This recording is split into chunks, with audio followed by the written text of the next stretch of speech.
Okay, we're all set.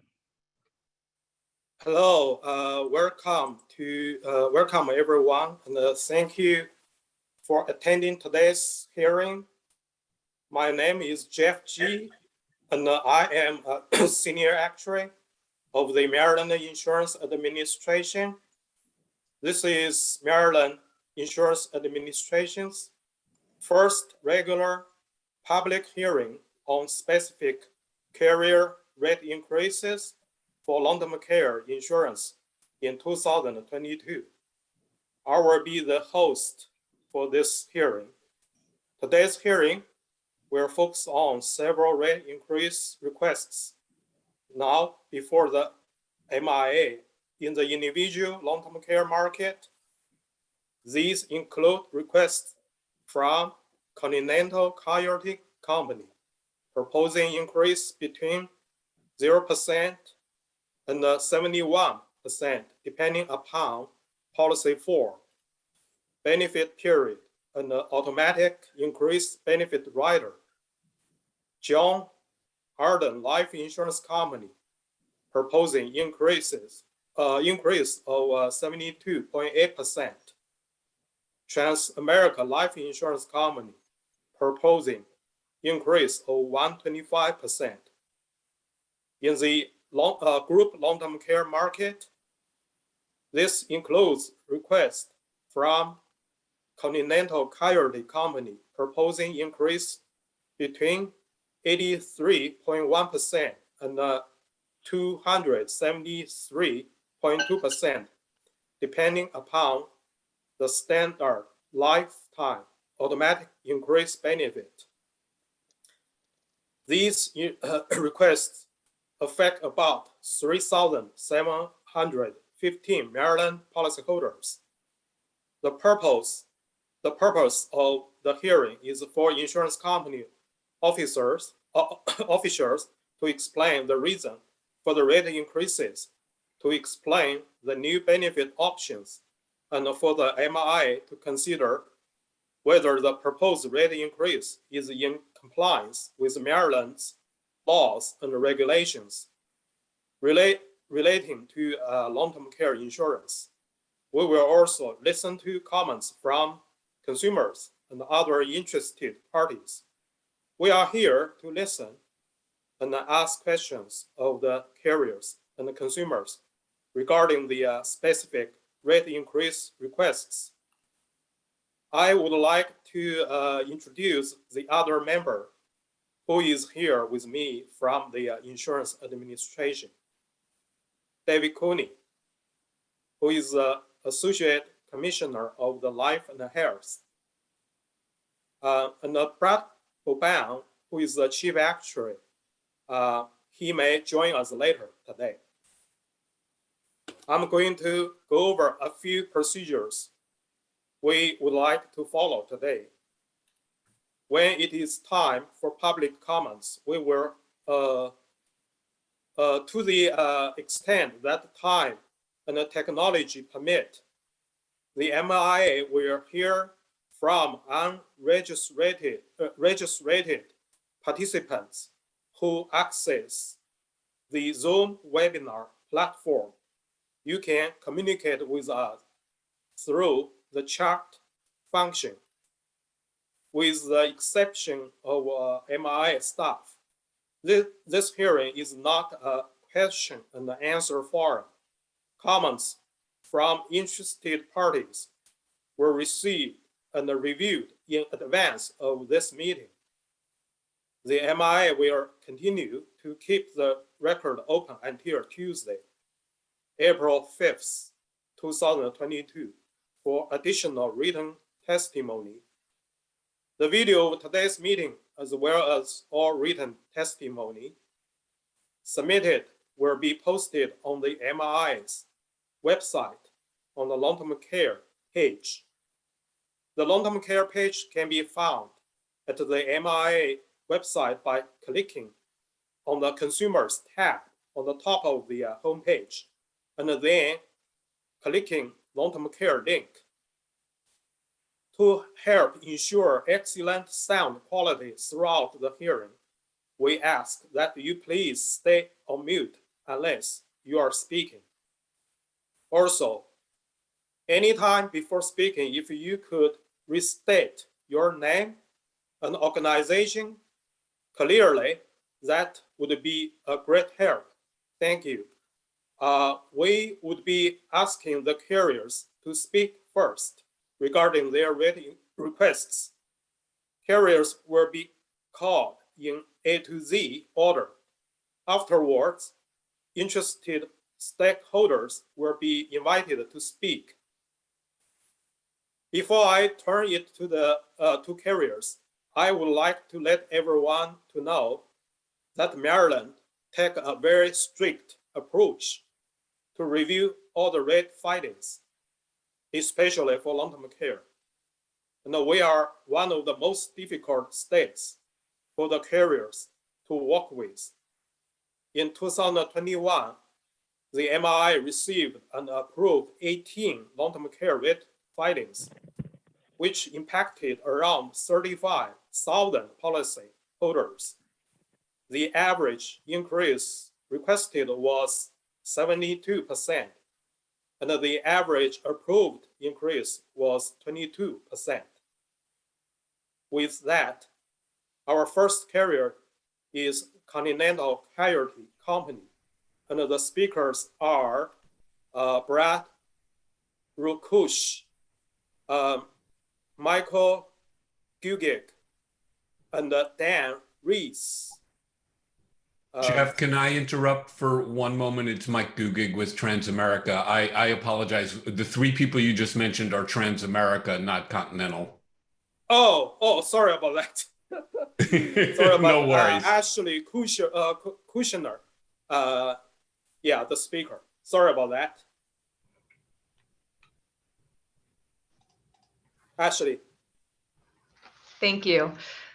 Hello, my name is Ashley Kushner, and I currently serve as the Assistant Vice President on the Long-Term Care In-Force Management Team at CNA Insurance. To the Maryland Insurance Administration team, thank you for giving CNA and our policyholders an opportunity to discuss the recent filings of Continental Casualty Company, which is the principal underwriting company of CNA. CNA does not actively write new long-term care business. Today, however, CNA has almost 400,000 policyholders nationwide and approximately 13,000 in the state of Maryland. Long-term care represents approximately 6% of CNA's 2021 net written premiums, and long-term care reserves as of year-end 2021 represented about 45% of our total reserves. This is a substantial and important book of business, and the company is committed to actively managing the block for our insureds to ensure policyholder obligations are fulfilled. As others on previous calls have discussed, the long-term care industry at large made assumptions when these policies were originally sold some 20 to 30 years ago that were eventually found to be erroneous as claims over time came in. Insurance experience used to calculate premium rates was not fully developed as these policies were ramping up in sales, and the industry at large missed in three specific ways. First, interest rate assumptions were too high. The investment earnings on premiums collected from policyholders since the policies began were expected to be much higher for the life of the policies. These investment earnings were estimated in part to help pay for claims. In reality, interest rates have been much lower than expected over the last several decades, which means that insurance carriers earned less than expected over time, and as a result, have less than expected to pay for claims. Secondly, people have been living longer than initially expected by the long-term care insurance carriers, meaning that the length of time claimants have remained on claim is longer, causing higher payouts over the life of the policies. Finally, the industry overestimated the number of policies that would be canceled or would lapse without going on claim, and CNA has a similar story. While the reasons for CNA's rate need are not unique in the industry, we believe we have a responsibility to do everything in our power to actively manage the block and ensure reserves are adequate to satisfy future claims. In order to do so, we must continue to seek actuarially justified rate increases where the need is greatest. I want to make sure that I highlight this again. We are seeking rate increases where the need is greatest. That is to say, we are seeking higher rate increase requests on richer policies, specifically policies with lifetime benefit periods or inflation riders. I want to step back and make sure that I explain what these are, as it is critical to understand them in order to understand the options available to our policyholders that do have these richer benefits. First, the lifetime benefit period. Having a lifetime benefit period on your long-term care policy means that if, in the instance you do go on claim, your policy will continue to pay the benefits for as long as you receive qualified care, regardless of how long you may qualify for these benefits. There are options to reduce this benefit period and thus pay lower premiums for the coverage. Secondly, the automatic inflation protection rider.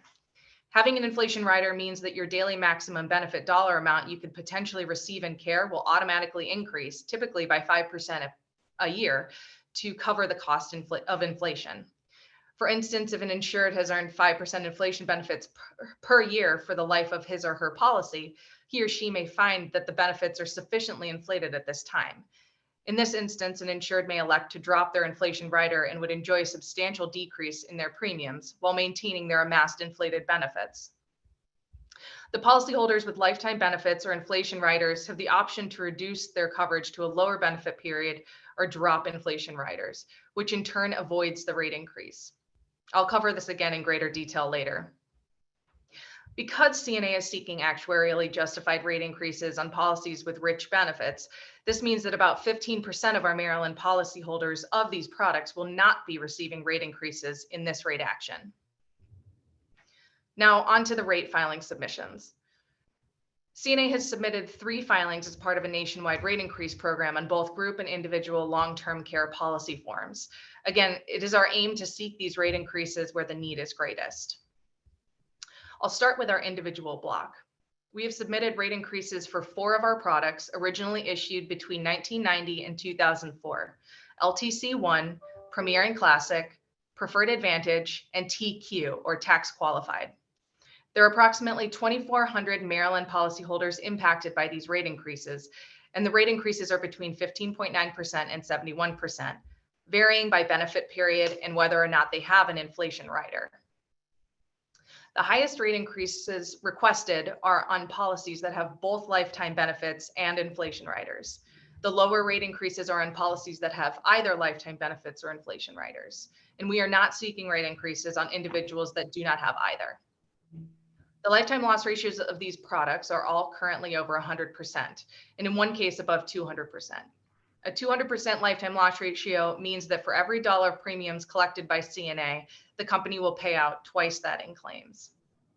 However, CNA is not seeking premiums to get us back to a 100% lifetime loss ratio on these products, but rather the company is limiting the rate request in order to be sensitive to the age distribution of these policies, as well as to commit to sharing in the burden faced by our policyholders.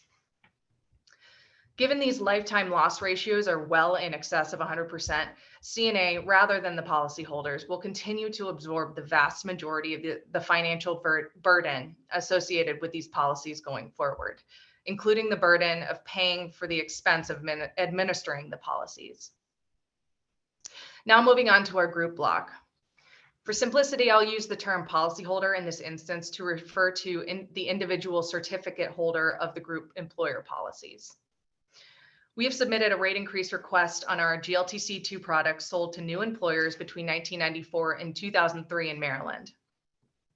There are approximately 1,100 Maryland policyholders impacted by this rate increase, and the rates vary between those with inflation riders and those without. For policies with inflation riders, we are requesting a rate increase of 273.2%. For policies without inflation riders, we are requesting 83.1% at this time in Maryland. For perspective, CNA began rate increases on our total group block in 2015, which requested a 95.5% increase nationwide across all products and benefits. So far, we have attained a national average increase of 66%, and we've received 39% of rate relief from Maryland to date, ranking Maryland 43rd nationwide. As part of this rate action, we're differentiating our asks by seeking more rate on the richest policies or policies with inflation riders. The fact that we continue to have higher rate need in Maryland is a function of both the fact that we did not receive full approval on our prior rate action, as well as the continued deterioration on policies with inflation riders. The relatively lower attained age in CNA's group long-term care block represents a significant opportunity for the company to amass additional reserves for future claim obligations. By correcting this mispricing earlier in the life cycle of the product, the rate indications will be less than if the rate increase were delayed or reduced. This is because there's a cost to waiting for rate increases. If the Maryland Insurance Administration takes corrective action now by approving the full rate ask, it will allow the future time horizon to compound the reserves, which will allow the company to request lower rate increases in the future.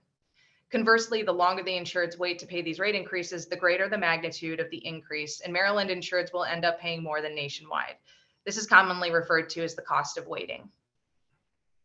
For both our group and individual rate filings, we have submitted the full rate increase request for full transparency, but understand the 15% annual limit will require further discussion on how to best implement.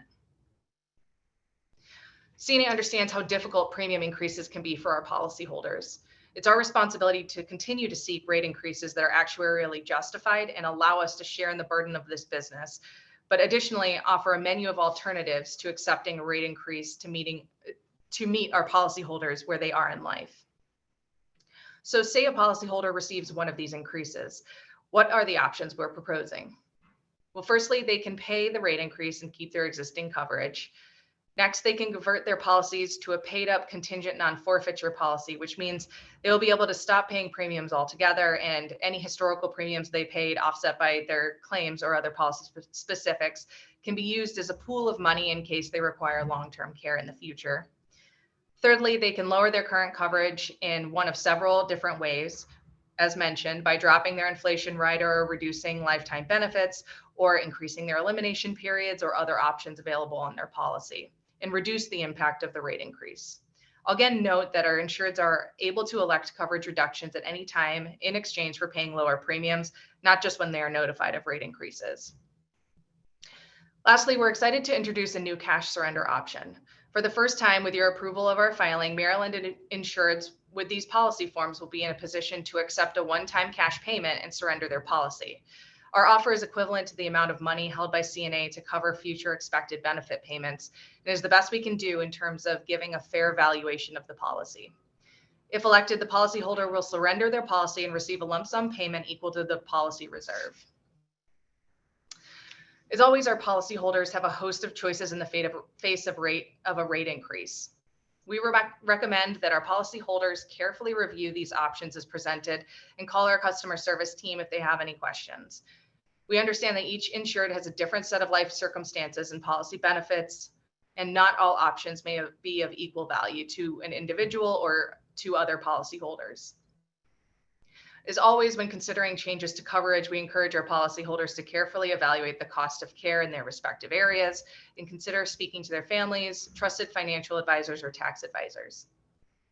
In closing, CNA appreciates the opportunity to discuss these rate actions, and we're committed to meeting policyholder obligations both financially and operationally, and partnering with the Maryland Insurance Administration to provide these, including our new cash surrender option, to our insureds. Thank you, and I'll pause for any questions.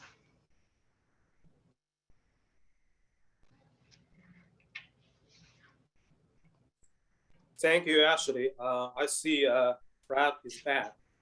So I turn you to Brad for any questions Brad has. Yeah, thank you, Jeff. Apologies that I was not here at the beginning of the meeting. I'm Brad Bobin, the Chief Actuary at the MIA. I have a quick question for you. So the group policies are getting a significantly higher rate increase than the individual block.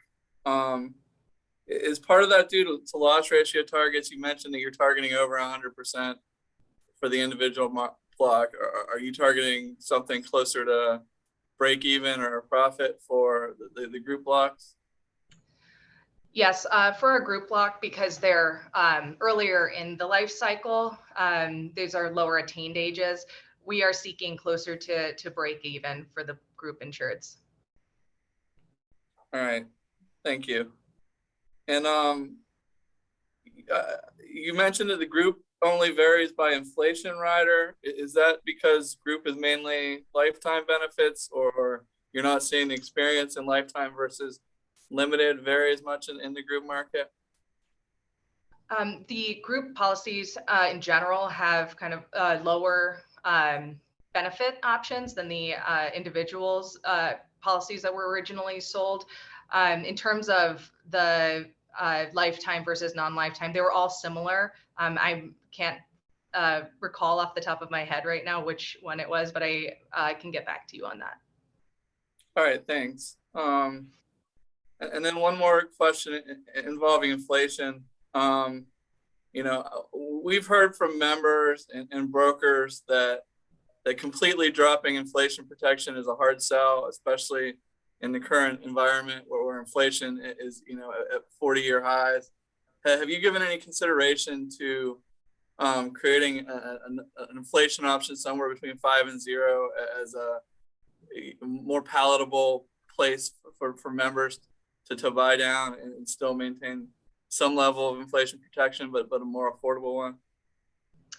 Our inflation policies do vary slightly, but at this point we haven't investigated or looked into that, but we can take that back, certainly. All right, thank you. Jeff, did you have any questions you wanted to ask? Yes. So actually, I see for your individual finance, you vary the rate increase by different combinations of variables. So for each combination, how about the credibility for your assumptions when you do the projection to calculate the lifetime loss ratio? Sorry, you're asking about the credibility in our assumptions? Yes, because your members is not that kind of many, and also you break down your rate increases by different, life inflation protection, the benefit period combination. After each combination, each combination member is gonna be less. So then I'm wondering, how do you ensure the credibility for your projection for each combination? Well, as mentioned on the individual block, we do have significant lifetime loss ratios, in one instance over 200%, and we're not seeking profitability or even break even in most of those instances. But if there's further, or questions around the credibility and our assumptions, we would be happy to take that offline through the objection process as well. Okay, thank you. Okay. So David, do you have any questions? No, I do not. Thank you, Jeff. Okay. So now we're gonna move to the second company, John Arden Life Insurance. The speakers are Philip O and Xiaoyan Song. Welcome. Hi, thanks for having us.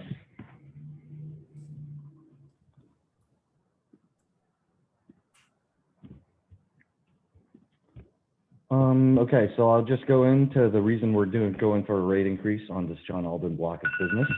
Excuse me. So we've been evaluating this block and updating assumptions based on actual experience as well as industry experience.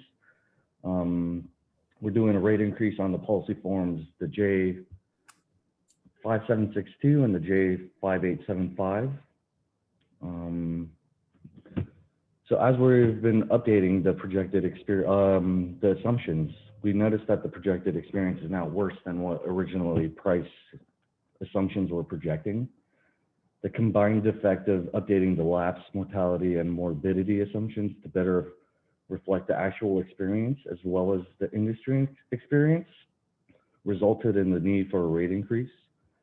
The current premium levels are inadequate, therefore the company is requesting a rate increase to help alleviate the adverse performance on this block of business. So we're currently requesting a cumulative rate increase of 72.8%. The lifetime loss ratios are still well above 100% after the rate increase. And that's the general gist of our current rate increase request on the John Alden block of business.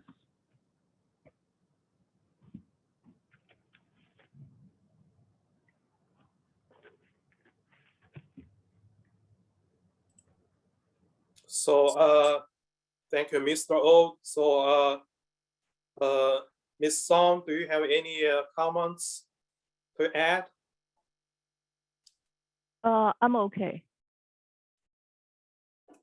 Okay, so then I'm gonna turn it over to our Chief Actuary, Brad, for his questions.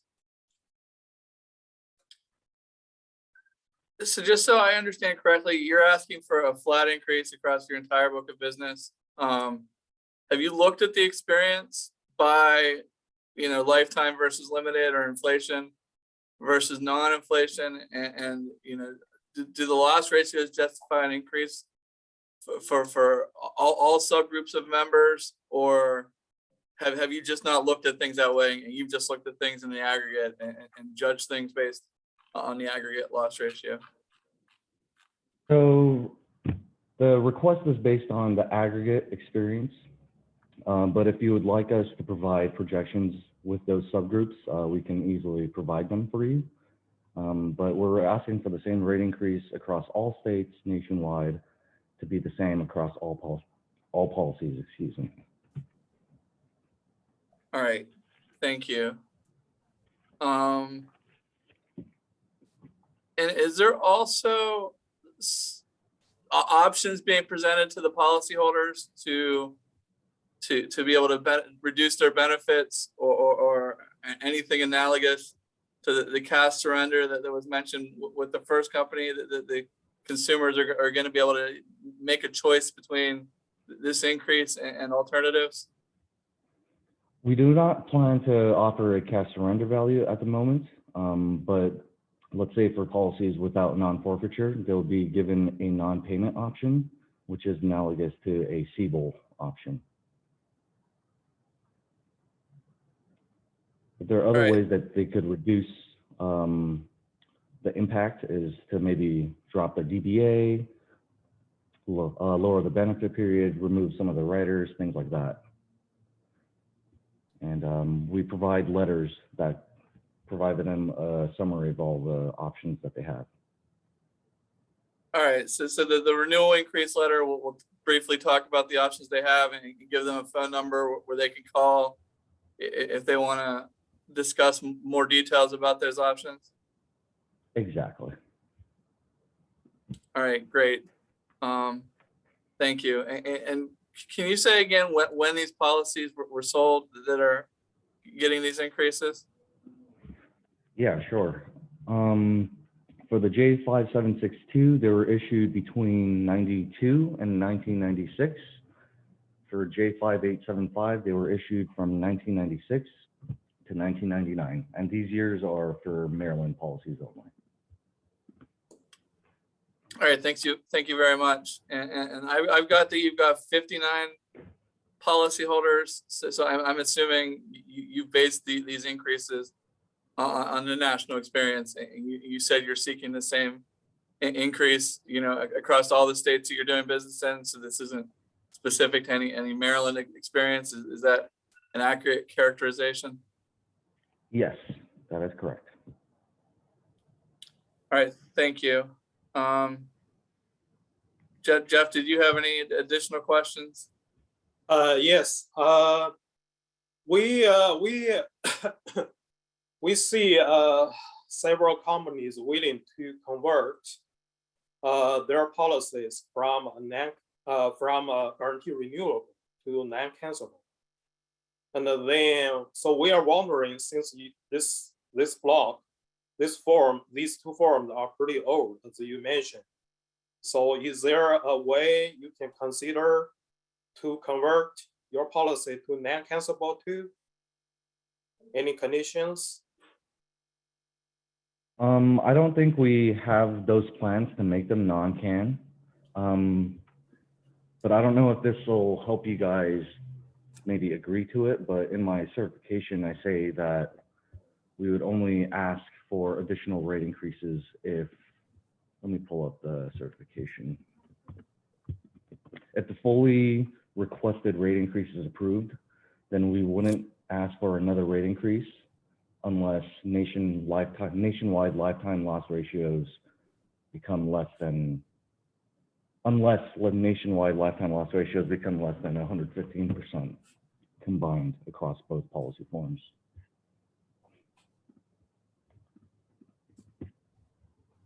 Okay. We also receive questions from consumers regarding some risk mitigation methods such as reinsurance. Can you discuss any reinsurance you purchased or not? Can you share those information to us? So this block of business is 100% reinsured. So all of the risk is deferred out to the reinsurer. Okay, thank you. By the way, Philip and Xiaoyan, they're from California, so their time now is just 7:30. So thank you for your effort anyway for this morning. Yeah, thanks for having us. We appreciate it. Okay, Thank you. no problem. So David, do you have any questions? No, Jeff, I do not at this time. Thank you. Okay, so our next speaker, of course, is Transamerica. Sorry, I originally made a mistake for that.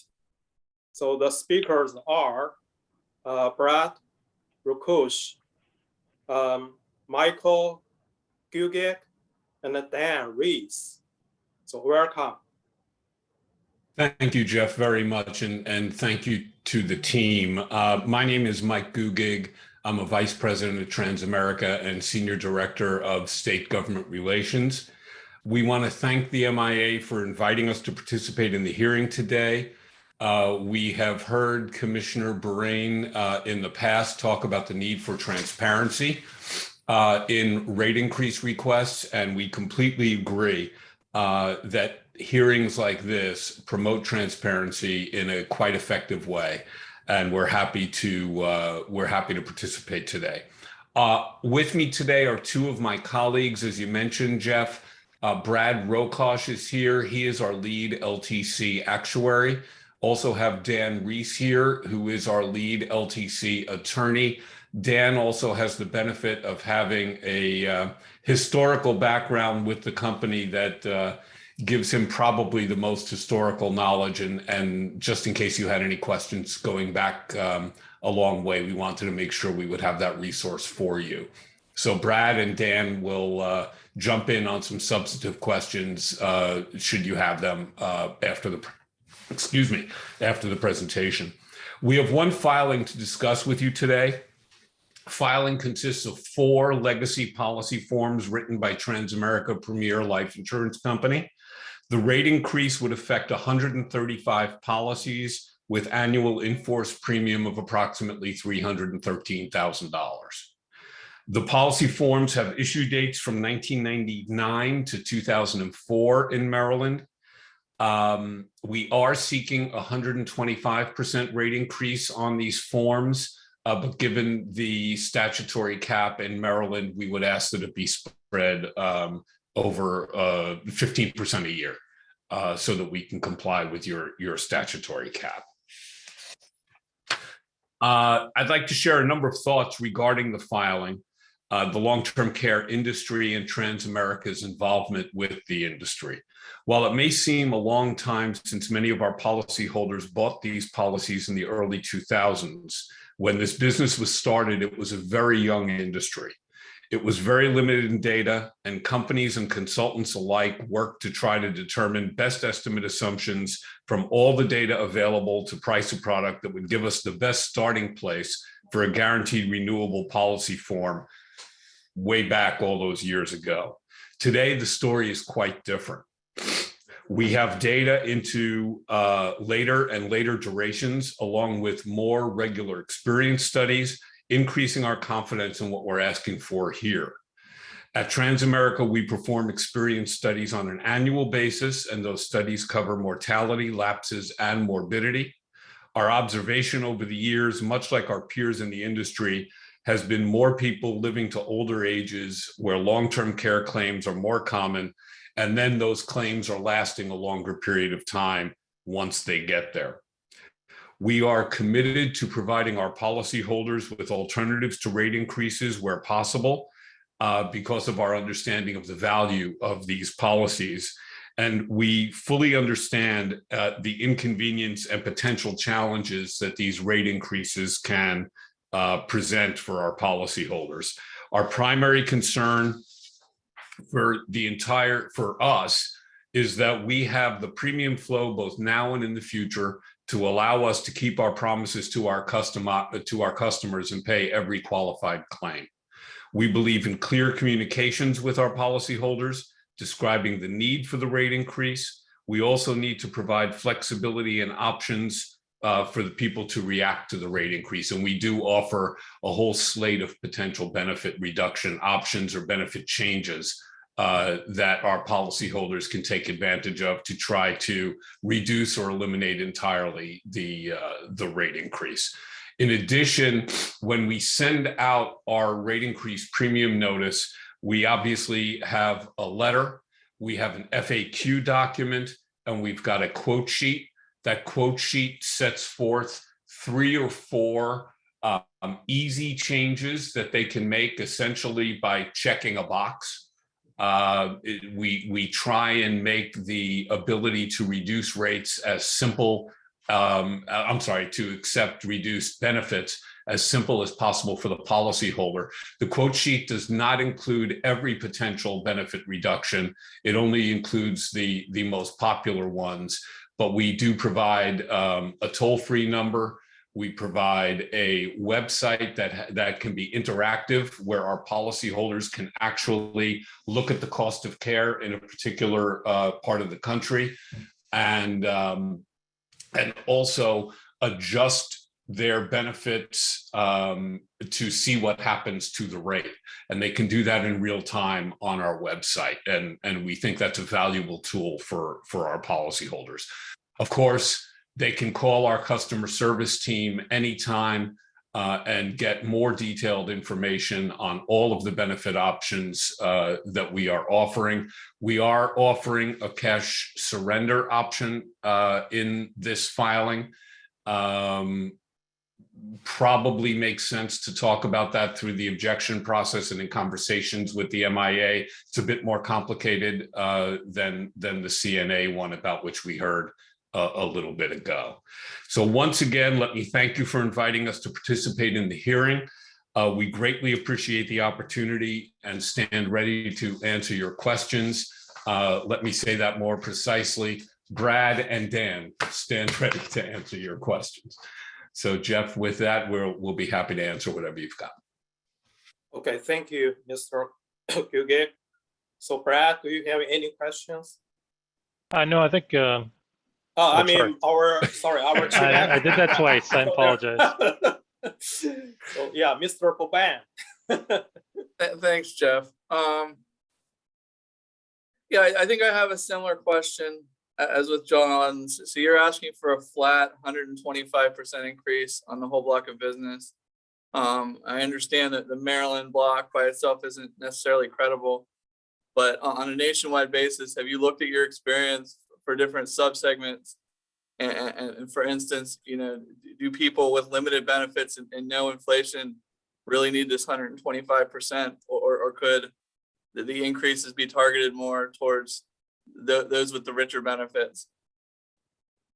Brad? I'll take this. So yes, we do look at the subsets of business or group these by, certain types of bio, inflation, and BPs. And you are correct, that experience has been worse than a traditional no inflation with limited kind of BP policies. But this rate increase is based on deterioration of experience from the last rate increase that Maryland approved. And from that period of time, there hasn't been as much deviation from based on the lifetime benefits and bio, and that it's been more flat. So this rate increase is accounting for that deterioration plus any deterioration that wasn't approved or any of the rate increase that was not approved in the last rate increase in 2016 or 17 or 18 when you guys approved it. So we do look at it, but because deterioration in the last 4 years has not been as much on bio and BP, that's why we're doing a flat rate increase. And just to be clear, bio is benefit inflation option and BP is benefit period. Thanks, Mike. Okay, so you know, you are seeing experience continuing to deteriorate. This is not just making up for past increases that we haven't approved. That this does include some recent deterioration.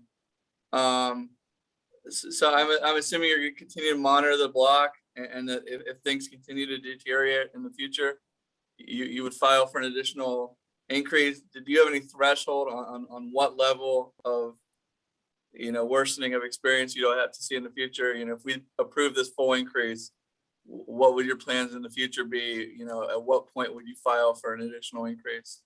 If Maryland approved the full rate increase, we wouldn't come back until we saw additional 10% decrease in morbidity going forward. All right, thank you. I don't believe that's in our certification, but we would add that if Maryland approved the full amount. All right, thanks. Jeff, do you have any questions?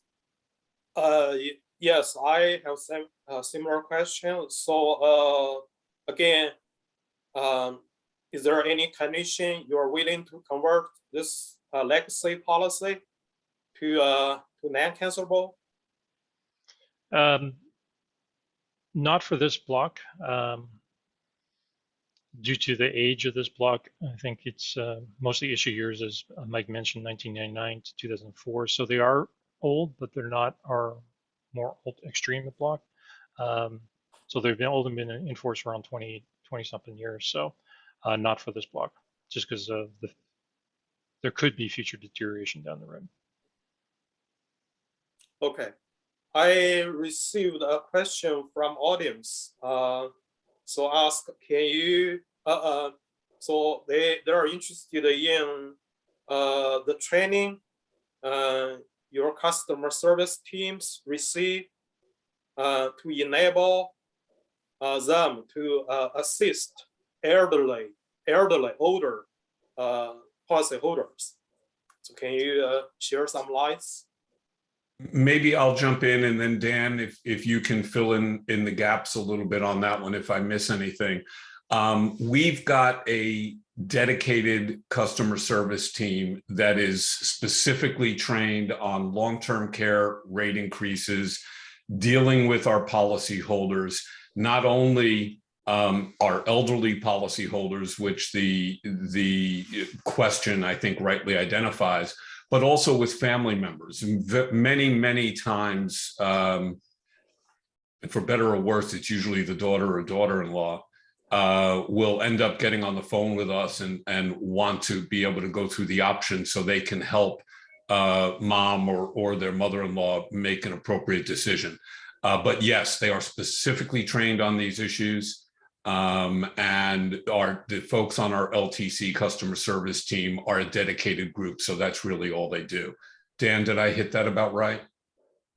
I think you did. Thank you. Thank you, Michael. So David, do you have any questions for this finding? No, Jeff, not for this one either, but thank you. Oh, okay. Then we have a couple more questions for the other two findings. So Ashley, are you still there? Yes, I'm still here. Okay, thank you. So the question for you is the audience, they are interested in the average attained age of the of this finding, and then do you have a maximum attained age when the increases won't be implemented? Yeah. The average attained age for our individual block is somewhere in the mid 80s, and for the group block, it's somewhere in the mid 60s. So I will say that in terms of our individual rate increases, that's why we're not seeking to price to profitability or anywhere near close. Okay, thank you. And then, Ms. Song and Mr. O, are you still there?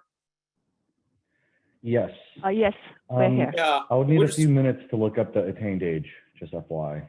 Oh, okay. Yeah, we received the same question.